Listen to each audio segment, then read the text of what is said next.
এই ধর্মের যদি বিশেষ কোনো ক্ষমতা নাই থেকে থাকে, তাহলে কি করে প্রায় 200 কোটি মানুষ এই ধর্মে বিশ্বাসী?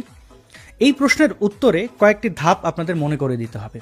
সেই যে কুখ্যাত মরুর ডাকাত, যাকে অনেকেই প্রফেট হিসেবে মানেন, সেই মরুর ডাকাতের সময় আমরা দেখতে পেয়েছি, অর্থাৎ কোরআন হাদিস পড়ে আমরা বুঝতে পারি যে সে অমুসলিমদের উপরে কি পরিমাণ নির্যাতন নিপীড়ন চালিয়েছে। ইসলাম গ্রহণ না করলে সরাসরিভাবে তাদের জান মাল হারাতে হতো, এরকম অসংখ্য কোরআনের আয়াত রয়েছে, হাদিসে অসংখ্য ব্যাখ্যা রয়েছে।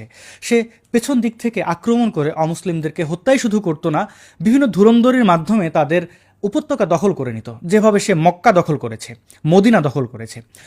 তো সেই মোহাম্মদের সময়কালে ইসলাম যেভাবে প্রসারিত হয়েছে, সে মারা যাওয়ার সাথে সাথে কিন্তু সেভাবেই ধস নেমেছিল। আবার সেই খালিদ বিন ওয়ালিদ সহ অন্যান্য সন্ত্রাসীরা কিন্তু তরবারির ভয়ভীতি দেখিয়ে মানুষকে ইসলাম ধর্মে বিশ্বাসী থাকতে বাধ্য করেছিল। এর পরের যে ধাপ, তখন হচ্ছে বিভিন্ন ধরনের ধুরন্ধরি, অর্থাৎ মরুর ডাকাত গেল, তার সাহাবিরা গেল, টাহাবিরা গেল। এরপরে কি হয়েছে?